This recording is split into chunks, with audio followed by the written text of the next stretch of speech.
In this video, we will learn about stacks in C++. Stacks are a container type provided by the STL. A stack follows the principle of LIFO, last in, first out. The last element added to the stack is at the top of the stack.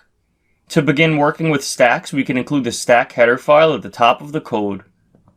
Inside of C++'s main function, we will declare a stack of integers named s. To add elements to a stack, we can use the push function. For example, let's push the values 1, 2, and 3 onto the stack using the push method. The top method allows us to look at the top value on the stack.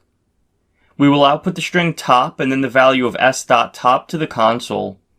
To remove the top element from the stack, we can use the pop function. Let's call s.pop and then output the top value to the console. To obtain the size of the stack, we can use the size method. Let's output the size of the stack to the console.